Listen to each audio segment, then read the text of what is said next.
ایک دفعہ کا ذکر ہے کہ ایک سلطنت میں کشمالہ نامی ایک خوبصورت شہزادی رہتی تھی۔ شہزادی کا چہرہ چاند کی طرح چمکتا تھا۔ وہ سرسبز و شاداب جنگلات اور چمکتی ندیوں سے گھرے ایک شاندار قلعے میں رہتی تھی۔ شہزادی کشمالہ اپنی مہربانی اور ثقافت کی وجہ سے پورے گاؤں میں مشہور تھی۔ ہر روز وہ گاؤں میں گھومتی، گاؤں والوں کو گرم مسکراہٹ کے ساتھ خوش آمدید کہتی اور جہاں بھی ہو سکتا مدد کرتی۔ وہ بچوں کے ساتھ وقت گزارنا، انہیں کہانیاں سنانا اور گیم کھیلنا پسند کرتی تھی۔ لیکن شہزادی کشمالہ کے پاس ایک راز تھا۔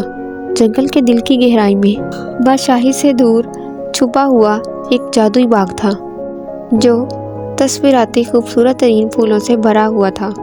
یہ دنیا میں اس کی بہت ہی پسندیدہ جگہ تھی اور وہ اکثر چھپ چھپ کر پھولوں کے درمیان گھنٹوں گزارتی تھی، ہوا کی موسیقی پر گاتی اور رقص کرتی۔ ایک دن باغ کی تلاش کے دوران شہزادی کشمالہ ایک پر اسرار پتھر سے ٹکراتی ہے تو وہاں ایک دروازہ نمودار ہوتا ہے۔ وہ اسے دیکھ کر حیران ہوتی ہے تو وہ اس جادوئی دروازے کے اندر جانا چاہتی ہے۔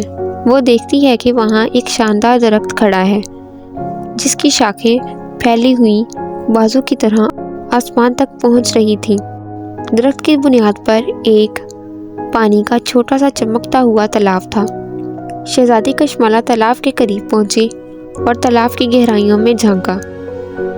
اس نے تالاب میں عکس دیکھا، مگر یہ اس کا اپنا عکس نہیں تھا، بلکہ اس نے ایک بہادر اور عظیم شہزادے کی تصویر دیکھی۔ ایک لمحے میں شہزادی کشمالہ جان گئی کہ یہ شہزادہ اس کی حقیقی محبت کا مقدر ہے۔ شہزادی پر امید اور شہزادے کی تلاش کا عزم لیے نکل پڑی۔ خطرناک جنگل اور بڑے بڑے پہاڑوں کا شہزادی کشمالہ نے سفر کیا، بہت ہمت اور بہادری سے تمام رکاوٹوں کا سامنا کیا۔ راستے میں اس کا سامنا مددگار جنگلاتی مخلوق اور عقل مند بوڑھے جادوگر سے ہوا، جنہوں نے شہزادی کی رہنمائی اور مدد کی پیشکش کی۔ آخرکار کئی دنوں کے سفر کے بعد شہزادی کشمالہ ایک شاندار قلعے میں پہنچی، جہاں اس کے خوابوں کی رات اس کا انتظار کر رہی تھی۔ شہزادی نے خوشی سے بھرے دل کے ساتھ شہزادے کے لیے اپنی محبت کا اعلان کیا اور اس کے بدلے میں شہزادے نے ہمیشہ اس کی حفاظت کرنے کا عہد کیا۔ اور یوں شہزادی کشمالہ اور شہزادے کی شادی کی شاندار تقریب کی گئی۔ اس تقریب میں ان کو ان کے دوستوں اور چاہنے والوں نے گھیر لیا۔